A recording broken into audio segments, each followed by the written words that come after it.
Okay, on problem number 9, you've got a picture of a circle like the one shown here. Let me re-highlight that in black so you can see it a little bit better what I'm talking about here. So here's this circle. And in this circle, you're given a 120-degree arc for the measure of arc AB. Knowing that central angles and arcs are the same, that makes this angle AOB also 120. The 10 in the picture that I'm putting in the box there, that's the radius of your circle. So you're asked 3 questions. The first thing you're asked is, what is the area of sector AOB? Well, the area of a sector is its degrees, x, divided by 360, the degrees in the arc, that's our 120, divided by 360 times the pi r squared, which is the area formula for a circle. So I'm down here towards the bottom here. So I'm going to take the 120 over 360 and multiply it by pi times 10 squared. That gives me 1/3 of 100 pi, pi times 10 squared, or 100 pi over 3. This 100 pi over 3, perfectly good answer, or if you want to take it to decimal, there's the area of your circle, area of your sector at 104.7. The second thing that's asked here is just the area of the circle itself. So I'll outline my work for that here. The area of a circle is pi r squared. The radius was shown at 10, so the area is pi times 10 squared is 100 pi. That's approximately 314.2. Lastly, up in the top in blue, it wants to know what is the circumference of the circle. Well, that's the formula, 2 pi times the radius. So 2 pi times 10 is 20 pi. Again, that's a good answer if you want to stop, or approximately 62.8. Every one of these formulas that I referred to are on your formula sheet. All you have to do is plug into those formulas. Please know how to do those. Those are nice, easy questions.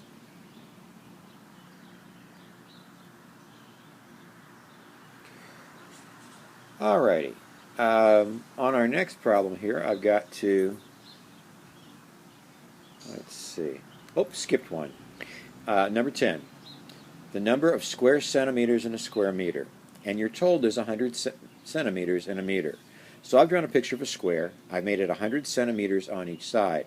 Therefore, its area, since a square is a rectangle, would just be its length times its width. So that gives us 100 times 100, or 10,000 square centimeters.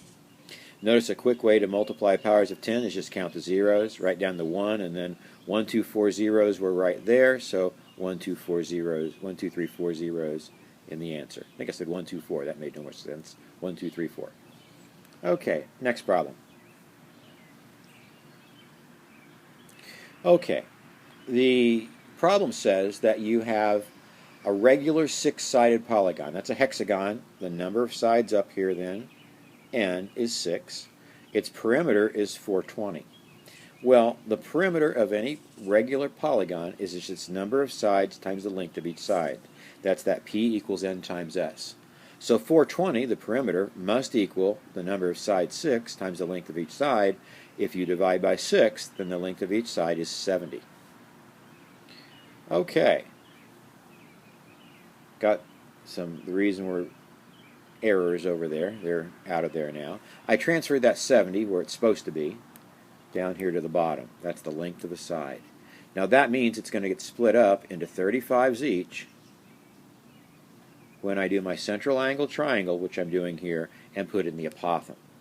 The measure of a central angle, also on your formula sheet, is 360 over the number of sides. 360 over 6 is 60, and that means that this angle here is half of 60 is 30. Now, I've got 2 ways that I can come up with the length of the apothem, and either one gives me the right answer. You can either use 30, 60, 90 rules, which would say long equals short root 3 in a 30, 60, 90. Across from the 30-degree angle, that's short, and the apothem would be across from the 60-degree angle, it would be the long. So that would make the apothem there 35 times the square root of 3. Again, a perfectly good answer. If you do take it to decimal, it's 60.6.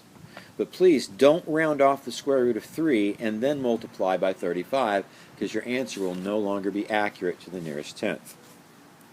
Do both steps at once on your calculator. The other way to get your answer is to use trigonometry. In this picture, using the right triangle that we were using before. Here's our right triangle. If I use the 30-degree angle at the top here, then the 35 is my opposite leg and A is the adjacent leg. So that's tangent. The tangent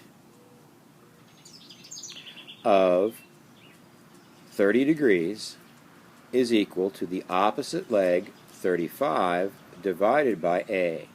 When you solve that for A, you get an apothem, which is 35 divided by tan 30.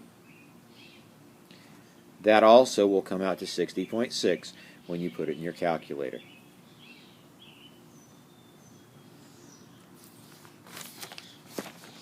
Okay, on our next page, we've got some pictures drawn here for you, and I'll try to do my best drawing them over here.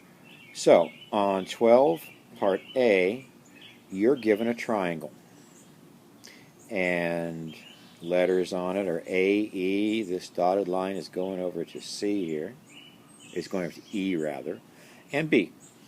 You're given that the length of AB is 10, so this entire length here is 10.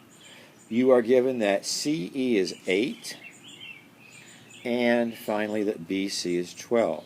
Again, the area of a triangle is 1/2 of its base times its height. Now, any side can be a base, but a height is the length of a segment that goes from a vertex and is perpendicular to the line that contains the opposite side. That means that 8, that's going to be your height. And the side it forms a right angle with is what you have to use for the base. So we get 1/2 of 10 times 8, and that's 40. In part B, you're given a parallelogram.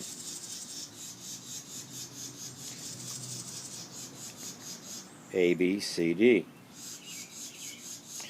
And you're told that also there's this guy here whose length is 5. That's BE in the drawing.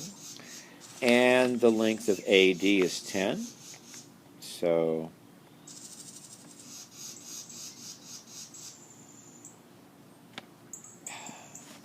this whole length is 10. And you're also given one more thing, that DC is 7. Okay, well the area of a parallelogram is its base times its height. Like a triangle, any of the sides, either the 10 or the 7, could be a base. But a height, like in a triangle, is a segment that goes from a vertex and forms a right angle with a line that contains the opposite side. That means 5 has to be used for the height, and the side that it's forming a right angle with, which is AD, whose length is 10, must be your base. So you're going to take 10 times 5, and you're going to get 60.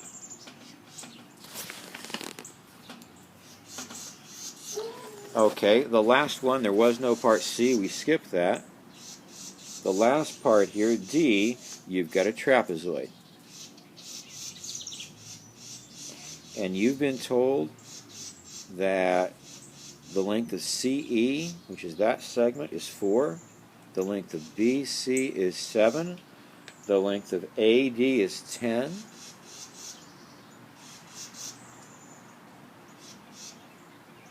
That guy's 10.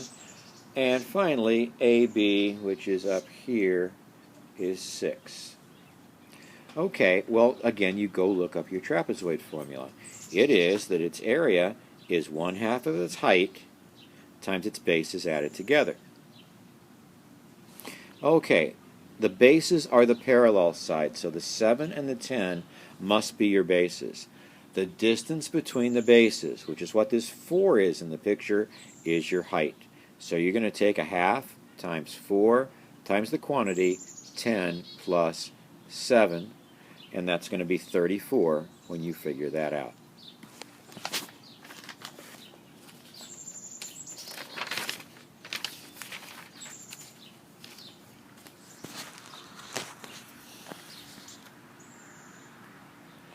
Problem number 13.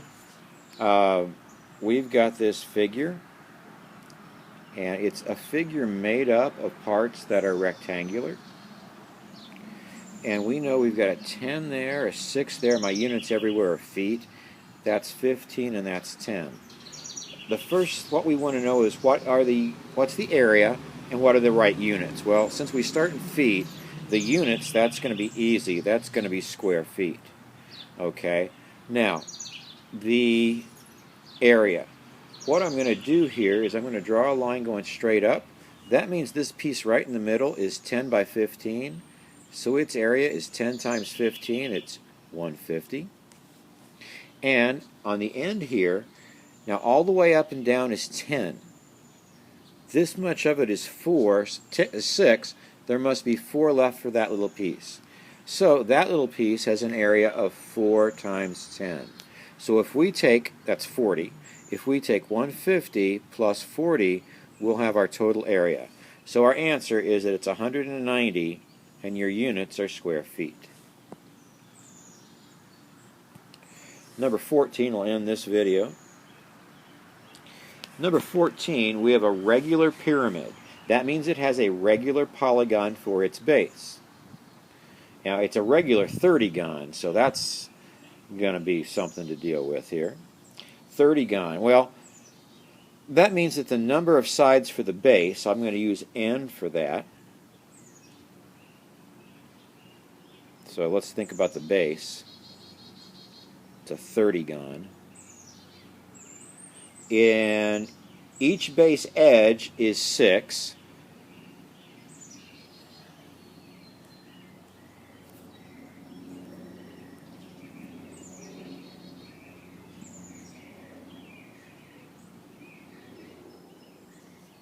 Well, if it's got 30 sides to its base, each of them 6, then the perimeter of the base is 6 times...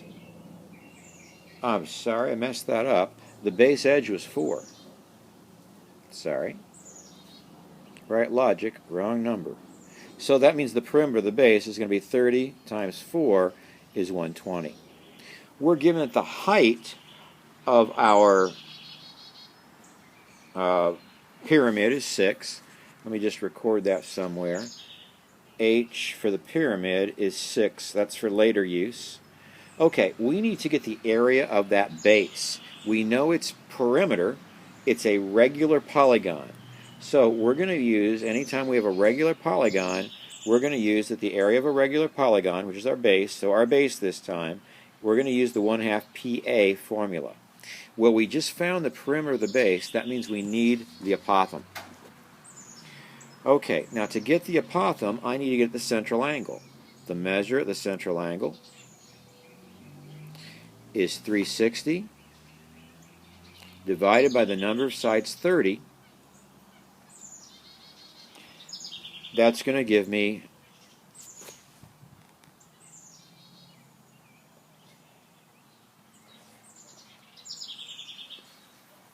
12. Okay, on the next page, I'm going to draw the central angle picture. So here's the apothem that we need to complete this. Now remember that the base edges were 4.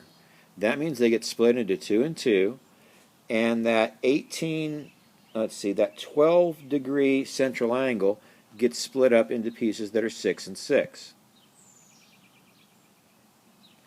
Okay, again, we can use tangent here. Can't use any special like 30, 60, 90s because we don't have that sort of triangle.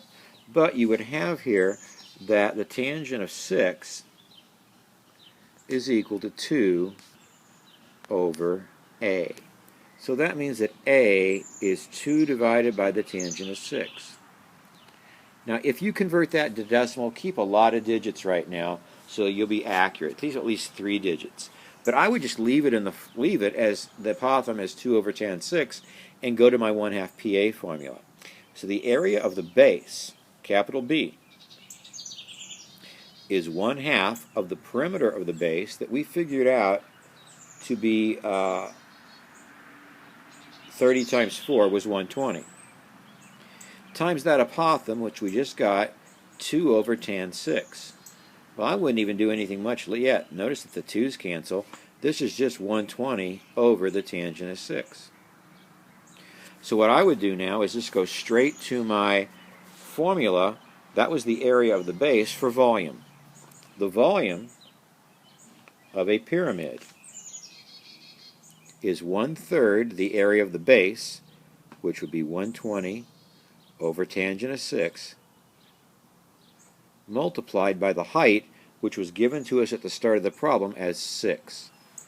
So what we get is we get